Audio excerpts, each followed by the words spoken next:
Thank you for finding us again on No Stop Lights. I want to thank our sponsors, as we always do, Pepsi of Florence, courtesy of or responsible for the Celsius, the healthiest energy drink on the market, and the Life Water, healthiest water on the market. Pepsi of Florence, Carolina Bank, Micky Finn's, Marlboro MPD Electric Co-op, Francis Marion University, McLeod Health, McCall Farms, Victor's PLC Commercial. I've got with us a guest, and we do some of these podcasts with a guest, some without a guest. I've known this guy a long time. We discuss a lot of the sector of the economy he's a part of and very informed about in South Carolina. Nick Kremydas is the president, or is it CEO, Nick? CEO. CEO of the South Carolina Realtors Association. I got to know these guys when I was in Columbia. When I ran for lieutenant governor, they were supportive. They felt I was very pro-business, pro-housing, pro-economic growth, and we kind of developed a friendship as a result of that. There's not a week that goes by on Wake Up Carolina that we don't discuss housing. It's such a major part of our economy. I'll give you an example. I come from manufacturing. My family in the early 60s, my father started a truck body manufacturing business. And if you went back and correlated the growth in our business, the good times in our business, it's when housing was doing good. When housing was in decline and having struggles and issues for whatever reason, our business began suffering as a result of. So Nick and I are going to, I don't have a script. I don't have prepared questions. We didn't have the meeting before the meeting and discuss what we would talk about. He's an honorable man and a very informed advocate for housing, understands the economy.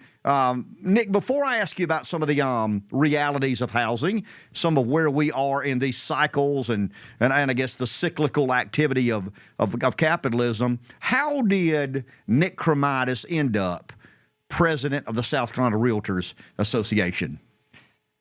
That's a long story and maybe subject of another podcast, Ken. I'm the son of Greek immigrants who ended up here in Florence more than 50 years ago.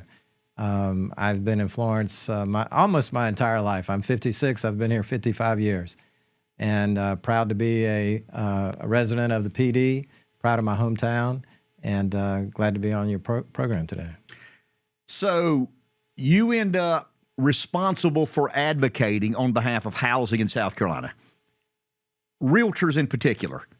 Why should someone pay a commission and enlist the services of a realtor if they're buying or selling a home? That one's easy, Ken. The market is in one of the most turbulent times it's ever been. And whether the real estate market is up or down or good or bad, the real estate transaction is one of the most overregulated financial transactions on the face of the earth. And in this market, particularly right now, if you're a first-time home buyer, you're coming into the transaction with no equity, right? You're coming in there with high interest rates, historic low inventory levels, and you need a professional realtor to navigate that market for you, because anybody can make an offer on a property, but you want to make sure that your offer is accepted, is the offer that gets on top of the pile. And the way you do that is by knowing the market conditions, knowing the wants and needs of not only the buyer, but also what the seller is expecting from the transaction, navigating the inspections and all the other steps that it takes to get that property to closing. It's never been more important than to hire a competent expert in your market. There are folks out there who are advocating, saying, hey, the internet has replaced the need for a real estate agent, that you can find your house on the internet. Well, with all due respect to those that advocate that, buying a home isn't like, purchasing a bottle of water on Amazon. There's a lot more at stake financially as well as emotionally, because a home is not just a house. It's where you raise your family. You put a roof and shelter over your children's head. Your partner, your wife, your spouse, make that home into a real that house into a real home. And a trusted advisor, your local realtor who knows that market, who knows that community, is going to make the difference for you in that transaction. Okay, let's go to the cycles of the economy. Housing is no different than any other aspect of our economy. It has good times and bad times, ebbs and flows. We'd love to find a place of equilibrium, but capitalism doesn't work that way. Greed and fear have always been dominant components of economic cycles. But I argue that something fundamentally different happened in 2008. That we're at the Christmas season. I mean, it's AD and BC. You know, I mean, if you're a Christian, you believe that there was the birth of a Savior, and even the calendars demark that. There's a line of demarcation before the birth of Christ, after the birth of Christ. When I think housing, and I think the entanglement the economy has with our government, it really goes back for me. And once again, I can't remember the New Deal. You know, that would have been far, before I was participating in the economy. But something happened in 2008 that changed our economy, probably for the balance of mine in your life. In retrospect, how right were things? How wrong were things? Did we do everything we should have done? What responsibility lies with the housing sector as to what happened? And I'm not asking a question as much as I am offering up as a proposal. I think something fundamental happened in 2008 that led to a different understanding of our economy, housing included. Is that fair and accurate? I think so, Ken. You know, housing tends to be a lagging indicator of what's happening overall in the economy, right? So when the commercial sector, when industry is creating jobs, when manufacturing is expanding and growing, like we've seen in South Carolina over the last 10 years, jobs create the need for homes. And our friends in the home building industry say jobs or homes are where jobs sleep at night. And what we saw in 2008 was that formula almost flipped on its head. We saw lending practices that were unsustainable. We saw growth and development, new construction that was unsustainable. The initiatives that government had created to increase the levels of home ownership in the country resulted in individuals getting loans that probably should not have gotten loans. The underwriting practices back then were fundamentally different than they are today, and created a scenario. You know, real estate's pretty simple. It's really is supply and demand. There's not much other science involved. And in 2008, we faced a market that had huge oversupply, almost a broad swath of what I would call almost fake buyers out there who were buying and flipping and with no intent of long-term investments or anything like that, and created this glut in the marketplace. And when those dominoes fell into lending institutions and the rest of the economy, the housing market just fell apart. And I think that there have been some pretty good lessons learned from that since then. Lessons like what, Nick? I mean, what have we learned? We're in December 2023, 15 years after what I'll say the Great Recession, the Great Reset. Yep. Property values took it on the chin. We saw asset depreciation. We saw a very stimulative Fed get involved. I would argue interest rates acted as somewhat of a stimulant for the last 10 or 15 years. What are some things we've done to make sure 2008 doesn't happen again? I mean, we're going to have good times and bad times. We're going to have economic cycles, but have we corrected some of the things? I don't want to say housing got wrong, but the economy got wrong in the last 15 years. Yeah, absolutely. I believe in if we start with on the lending side, for example, you can't just drive through the drive-through at the bank and roll your window down and have a mortgage thrown in your window. The underwriting principles and requirements are much stricter now. If banks have a requirement that you have before they issue the loan, that they basically prove you have the ability to pay back that loan, and the borrower can actually sue the bank under the federal laws that were passed if they didn't provide that. And from that standpoint, the default rate on loans that have been issued since I think 2010 or 11, have been below historic norms. And even in, I don't know, some folks have called this a mild recession, or they're waiting to call it a recession. I don't know what we're in right now, but there's definitely been a slowdown in the market. Very, very slight increase in any kind of foreclosure activity, nowhere near the levels that we saw in '08. I mean, there's literally a whole generation of realtors that have never processed a foreclosed property or conducted a short sale. So I think from an underwriting standpoint, those things have been cleaned up. I don't think we'll see a repeat of that.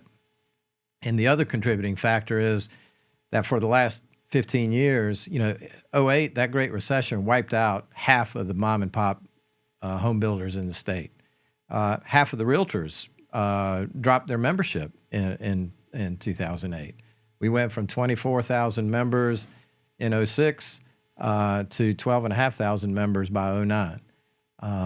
And it's been growing ever since. So actually, today we're closer to, we're right at 30,000 realtors statewide. But home building activity for the last 15 years has been under. I mean, at one point we were looking at permit levels being at 50-year lows, and population growth. The migration to South Carolina has not only has it not slowed down, but it has exploded, especially over the last 5 years. And our census predictions have all been blown out of the water. We've got more people living in South Carolina than ever before. 70% of all that growth is coming to the coastal areas of the state. The Pee Dee certainly, hopefully, will be a beneficiary of that in the years ahead. So there is a dearth of supply, and I mean historic low levels of inventory. I think in '08 there were more condos for sale on the coast than currently today. We have all properties added up together for sale all across the state don't add up to just the number of condos that were for sale back then. So we've got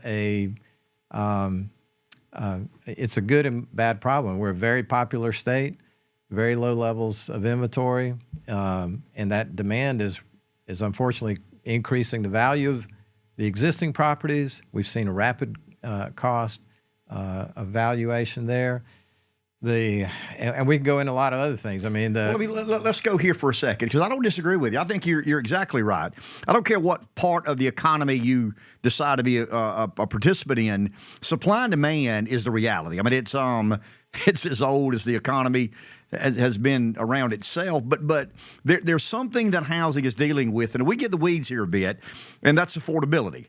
You're talking about supply and demand. There is no doubt there's a shortage of supply. There is no question in the great state of South Carolina today, we don't have enough inventory for sale. We don't have enough inventory under construction as we speak. But in the housing, the home ownership phenomenon that has been a part of the American dream is becoming more unaffordable. What needs to be done to address that? If Nick Kremydas were emperor of the world, and not just advocating for realtors and home builders and the housing sector in general, what sorts of things do you think need to be done to create more affordable housing in South Carolina? Yeah, let me just talk for a minute about how bad the problem is, and it's not just an affordability problem. I think it's an affordability crisis. That's how bad I think it is in South Carolina. And let me tell you what's led us here, right? So I mentioned the 15 years of underbuilding. Since the outbreak of COVID in 2020, home prices in South Carolina have increased by 50% in the last 3 years. That's average price, not median. That's the average price of a home has increased 50%. If you talk about from '08, from the kind of the lowest levels of the recession, prices in South Carolina, the last number I saw, have increased about 65%. Wow. So factor in the interest rates, which are starting to come down. Our national economist is predicting mid to low sixes by the spring, early summer, which is good news. But it doesn't fix any of the inventory problems that are out there. And during COVID, we saw what supply chain issues can do to the cost of everything. And that certainly affected every material, every labor, every cost that is associated with building a home. And if you're a first-time home buyer, if you're an aspiring member of that group of consumers, we've got the Hispanic community is the largest growing class of first-time home buyers, followed closely by African Americans. They haven't been able to take advantage of this equity growth. So they don't have a house to sell, take that extra equity that they've earned and put it into a new home. So they're starting from scratch, which makes it, if you are, and we're not even talking about low income, we're talking about middle income South Carolinians who are unable to work close to where they live because of these affordability issues. And local governments are doing what they normally do when they're faced with a crisis. They have knee-jerk reactions to these problems. So the first reaction is, oh, well, let's stop issuing permits for new construction. Let's figure out our infrastructure issues that we've been lagging behind for the last 20 years. Let's stop all new growth so that we can spend time fixing these existing problems. Well, it's almost like cutting your nose off to spite your face because, again, you shrink supply by stopping new growth. All it does is increase the value of what you got left, making it even more expensive. And then you've got counties, Greenville County, for example, is attempting to address these issues by requiring minimum lot sizes for homes so that in order to avoid the rapid growth in their county, they want to slow the growth by saying that you can only build one house on a quarter-acre lot or half-acre lot, whatever the requirements are. They vary from area to area. And all that does is create sprawl. It spreads out the water and sewer, the police and fire, the ambulance service, all the other services that local government provides, making it more expensive to service those areas. And it creates what? Traffic. It creates people sitting in their cars during rush hour, all the things that consumers get mad about. I know I get mad about trying to go across, just driving through Florence at 5 o'clock can be a nightmare. And I'm in Columbia every day, and I get to see other parts of the state. It's certainly not Charleston level of traffic yet, but these growth issues are expanding in what I would call all of our metro areas around the state, and we've got to look at areas of infill. We did this incredible missing middle study for the city of Greenville. Missing middle. Explain that. So we looked at the city of Greenville and saw that there were parcels of either underdeveloped or undeveloped properties within the city limits already that would be perfectly suitable for mixed use, multifamily, high density, great for tax revenue for the city, great for the businesses that would benefit from having more walking traffic in their communities. It was a win-win, but because of either zoning laws that had been on the books for a long time or resistance from community groups that are either NIMBY or against higher density in their communities for fear of more traffic or things like that, these properties have been left either unidentified or undeveloped. And we, along with the local realtors and other business groups and other community leaders, including Upstate Forever, I believe one of the conservation groups there, participated in this and helped the city identify areas of the city that could be better utilized for growth instead of expanding into rural areas. And because I don't know if we probably don't have time to talk about how the farming community is under a lot of pressure from this growth and development that takes place, and how do we preserve what we have in South Carolina, but continue to grow, create jobs, create economic opportunities for all of our families it's a big challenge. So the anti-growth movement is alive and well in South Carolina. Every boom cycle. So every time the economy is booming and growing, and South Carolina is creating jobs, and we have more home sales, the NIMBYs are always there. They tend to go away in recessionary periods. But they leave a trail behind, Nick. And I want to go here for a second, if you don't mind. I served on local government. I mean, I think I understand. I mean, I had a big fancy office at the State House, but I had a hand on the steering wheel on county council. I mean, I literally controlled or had a part in controlling the direction of growth, planning and zoning, property usage, highest and best use. So South Carolina has an activist element in its local governments centered around moratoriums and impact fees. Mm-hmm. How detrimental to affordable housing are impact fees and moratoriums? There's a place for impact fees. There's a state law that provides for the proper use. Where would the realtor? Because you guys are smart. I mean, developers are plenty smart. Realtors are plenty smart. Builders are plenty smart. Where is a reasonable place to implement impact fees from your perspective? Impact fees are provided for in state law to provide for major infrastructure needs. So if say there's a new subdivision going in, you've got 1,000 new homes. That 1,000 new homes would require a new fire station, would require a new school or a new police station, would require a new fire truck for the existing fire station. The cost of those improvements would be divided by the number of those homes, and the builder pays it through the permit process, but passes it on to the consumer ultimately.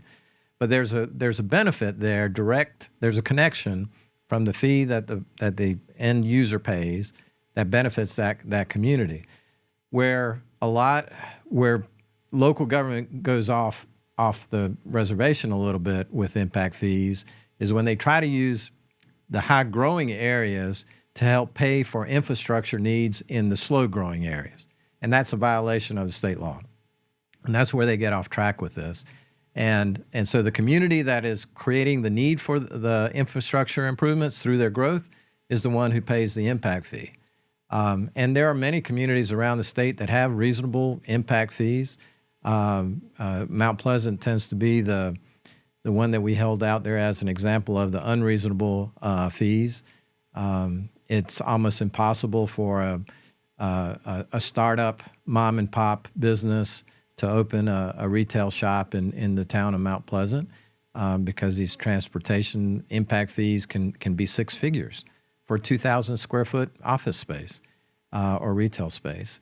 And so we stay involved at the local level, making sure that these fees are, number one, they comply with state law, and raise concerns where we think these fees might have the opposite intent of slowing down business growth and slowing down community development. But Ken, I've been to many of these public meetings at city and county council level where it's made pretty clear, very clear, that the fees are being used to do just that, to stop growth, to limit growth, to keep people out of their communities.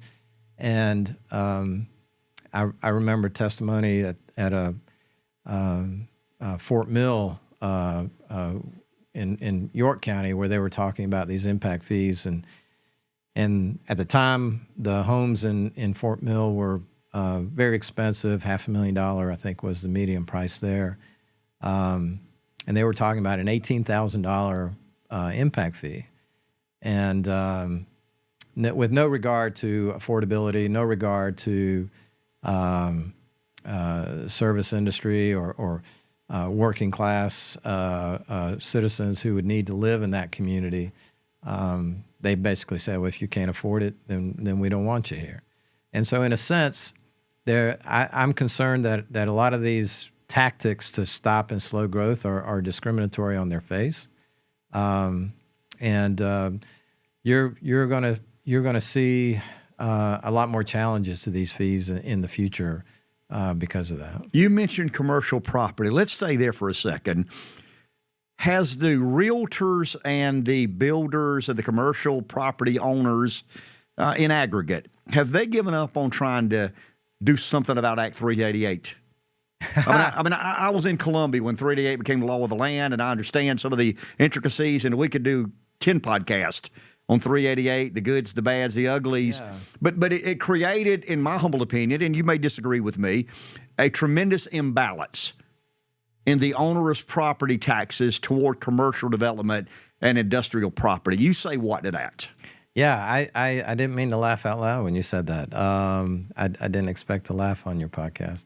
But you're absolutely right. Act 388 was a mess that's become so entrenched that you almost can't untangle it now. It's a little bit like Obamacare at the federal level. I'm going to stick with what I know. I don't know anything about health insurance. Fair enough. But on the tax front, we partnered with the state chamber just a couple of years ago and provided the General Assembly the most comprehensive look and study and research, hundreds of pages. We worked with the Lincoln Institute to provide the legislature a to Z breakdown of Act 388, its impact on South Carolina, its impact on property taxes, impact on business owners and homeowners. And the bottom line is Act 388 created a scenario where we have the lowest owner-occupied rate in the country. If we're not the lowest, we're the second lowest. But on the commercial side, it put us in a position where we have, I think, the third highest commercial rate. Now, keep in mind, every state taxes their properties a little differently. Not everybody has a 4% and 6% tax ratio like we do. Should we? Should second homes be taxed at a higher rate than first homes? No. Do members of the General Assembly believe that? I think that's the message that we're starting to spread. I think they're starting to get a little bit of traction. Now, keep in mind, I've been trying to get traction on this discussion basically since 2007, because we saw the effects of Act 388 almost immediately, and I'm worried that Act 388 was born out of that Great Recession, right? It was born out of what led us to the Great Recession. So in 2006, where were we financially and economically in the state?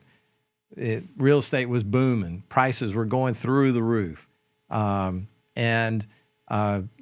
Post and Courier had headlines of widows losing their properties to property taxes. And bad facts make... Coastal property in particular. Bad facts make for bad laws, and the legislature reacted to that with Act 388. And it's created a situation where if you're investing in real estate and you're only looking at that ROI, that bottom line return, and there's no emotion in it, you're more than likely to invest in North Carolina or Georgia, a rental property in those states, because your taxes are going to be quite a bit less. In South Carolina, if you had two similar properties, one was owner-occupied, the other was rented as a second home, the taxes are going to be almost 3 times difference. That's pretty much accurate across the state. But there is, I know that there's been interest in the Senate. I know Senator Leatherman, before he passed, had a strong interest in this. Senator Sean Bennett from Somerville has an interest in this. And with the new leadership in the House, under the Speaker Murrell's leadership, I'm hopeful that we'll have an opportunity. January will be the second half of a 2-year session. I don't expect something as big as this to come up during that time, but in the 25-26 session, we might have an opportunity to address it. When you included the research that you guys, and I know you gave me a copy of that. It's very interesting, very, very entailed, very, very specific. did it offer any proposals as to how we could address some of the imbalance? It did. I mean, it identifies the problem, no doubt, but does it address in meaningful fashion how to get it to a closer place of equilibrium? There were a couple of suggestions. They one of the recommendations were to treat property that was used for housing as 4%. So rental homes Across the board. Across the board. That would help address the affordability issues and keep escalating rents from escalating as fast as they have been. Another more controversial response was to levy, basically lower the statewide 4% and 6% to 4% across the board, but levy a statewide property tax millage that would be levied on all parcels, and to be used for schools, to be used for education. Because right now, one of the things Act 388 did was create this conflict between the business community and our schools, because the schools can't turn to homeowners.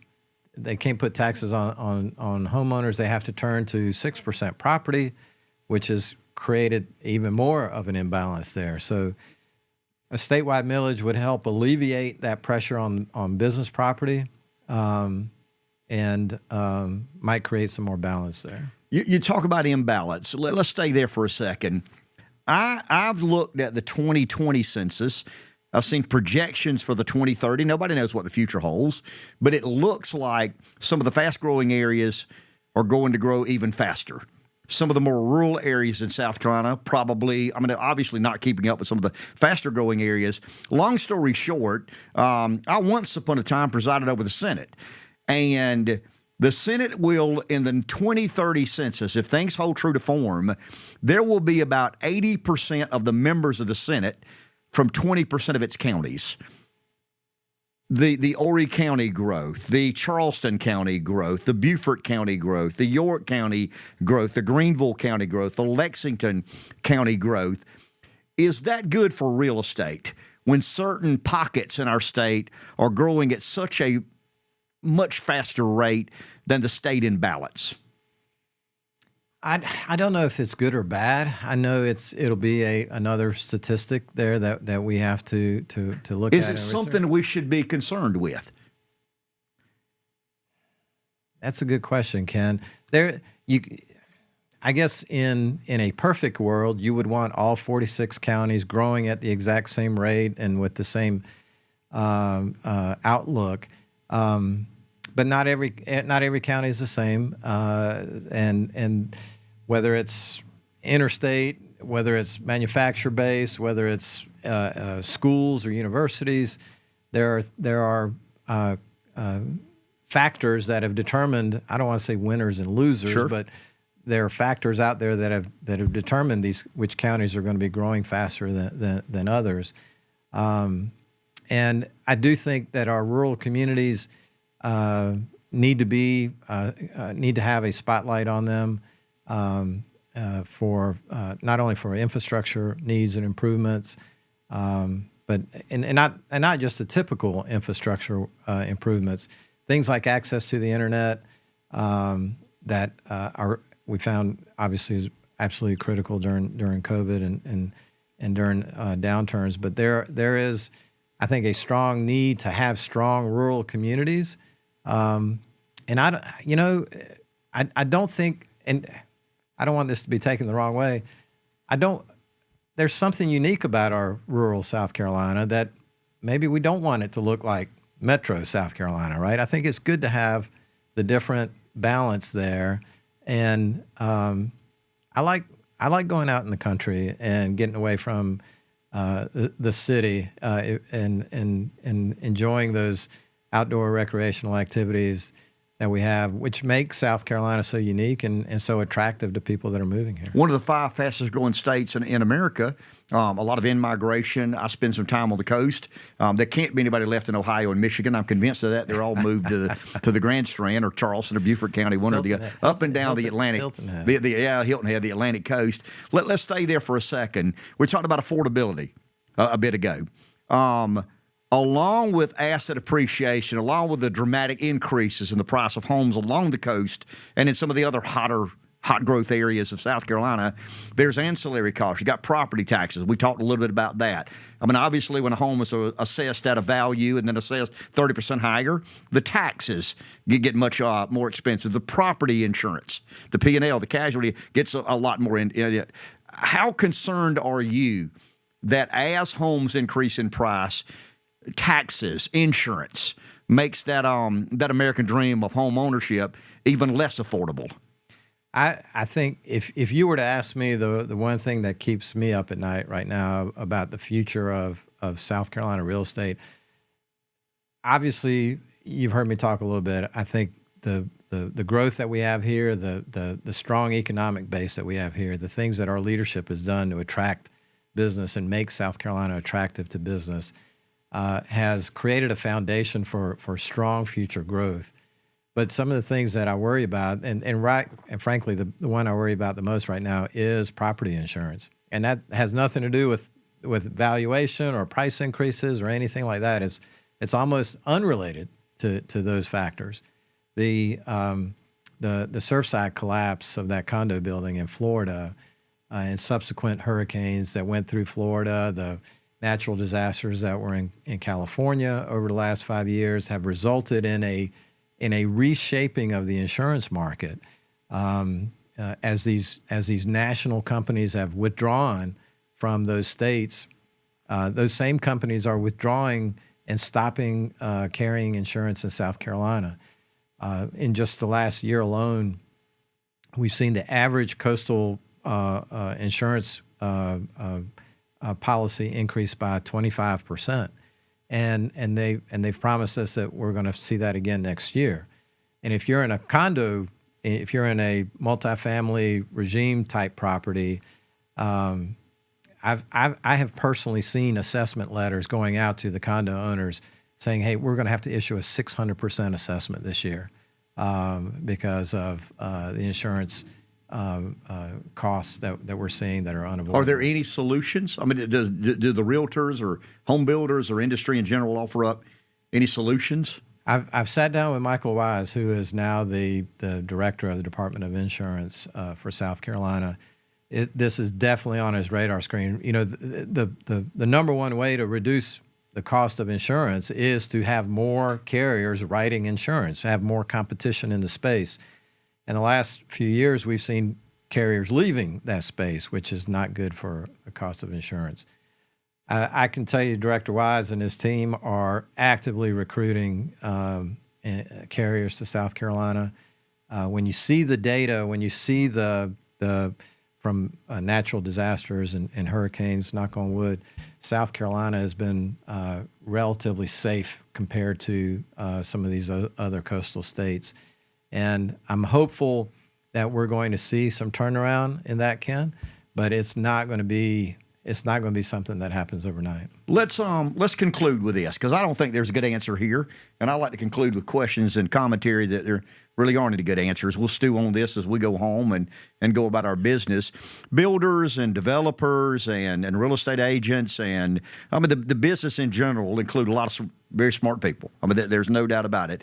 People that get things done, improve the lots of communities, provide employment opportunities and housing opportunities and pursuit of the American dream and home ownership. I mean, I could give a campaign spiel about it. But the reality is, I think the Fed forced addiction upon all of us with the interest rates acting as a stimulus. How do we get back to normalizing interest rates? You're not a Fed chair. I'm not a Fed chair. You're not on the board of governors at the Fed of New York. I'm not on the board of governors at the Fed of New York. I like cheap money as much as anybody else does. But in reality, it led to inflation. It led to a lot of asset inflation that probably made housing less affordable than it is today. I'm not asking Nick Kremydas, chair of the Fed, what the interest rate long-term needs to be, but how dependent has housing become on an activist Fed and low interest rates? And how do we get back to normalizing that relationship? Yeah, you're absolutely right. I think the low interest rates were, you had a whole generation of home buyers who bought at what they thought were normal rates, right? 3%, 4%, even 5%. And you and I knew that wasn't normal, Nick. And anyone who knows their history knows 8% is the 50-year average. And there are even some realtors out there who remember selling homes when it was 15, 16, 17% interest rates. And so, life events create the need for real estate transactions. And by that, I mean, you get transferred for a job, you get married, you have children, your children leave, you have to downsize, divorce, marriage, all these categories that trigger the need for transactions. Our chief economist, Lawrence Yun, who's actually from Columbia, he's the chief economist for the National Association. He felt that if you look at the 24 numbers, he's expecting a 12 to 13% rebound in home sales because of this pent-up demand, these pent-up transactions because of all these life events. The only one that he wasn't so high on was the divorce category because he believed that there were more couples out there that loved their 3% mortgage more than they hated each other. That's economist humor for you. But he is very optimistic about what the national market looks like next year. And the Fed announced last week that they're likely looking at 3 decreases next year, which should bring that interest rate down to the mid to low 6s. And I think that 6% range, if that could be the long-term normal, then that's going to be a really good outlook for real estate. I think we've already seen just the rate dropping below 7 has triggered some market activity over the last couple of weeks, and going into the spring and the busier summer season, we're gonna run into that problem again where we have active buyers, sellers that may not be so interested in moving unless that interest rate drops down. And still historic inventory issues. You talked about what keeps you up at night. What makes you feel bullish about real estate? Let's end with a good note. What makes you feel bullish about real estate in South Carolina, residential and commercial? Well, I think South Carolina, when you look at our numbers, I'm extremely bullish about our state. I love the Palmetto State. I'm a huge advocate for South Carolina, and we have what other states in our region, what other states in the country are so jealous of. Number one, we have great people. We have a great economic base. We have leadership that understands you need to create jobs to have a thriving economy. But more importantly than just jobs, when we talk about what it means to have a growing, thriving community, you've got to have good health care. You've got to have good education. You've got to have outdoor recreation and conservation. And when you put those legs of the stool all together, you create such a growth opportunity for the state. We have very low cost of living. Our wages are starting to climb. We still have a ways to go in that regard, but we're improving. We're catching the attention of a lot of these national companies and employers. The Scout project in Columbia is going to be a game changer for the Midlands. They've never seen that kind of project that will transform the whole Midlands area. But we're not just dependent on one sector or the other. We're so diverse across the state: tourism, agriculture, manufacturing. Our mom and pops, which create most of the jobs in the state, are starting to thrive again. The hospitality market is starting to improve. Our tourism numbers are, check out the numbers from the Charleston and Columbia and Greenville airports. They've got record travelers coming through. It is something I'm extremely bullish on.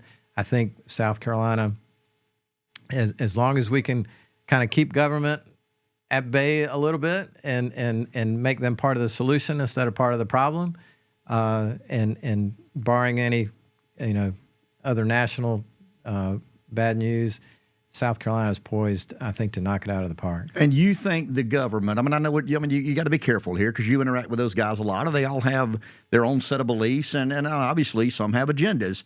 But you believe that the political leadership in South Carolina can be proactive enough to embrace growing as we've never seen this state grow before? I think so. I think we have some visionary leaders. I believe that there is a roadmap for success for the state, and frankly, even if they wanted to mess things up, it would be really hard because this train is rolling, and we're on a fast track, I believe, to strong economic growth and activity in our state. But I believe the leadership that we have, and there's always examples of folks who are not on the train, but I think the vast majority of local and state leadership knows what kind of future South Carolina has, and they want to be part of the solution. Okay. Merry Christmas. Happy New Year. Merry Christmas, Ken. Thank you. Thank you very much. Thank you for having me.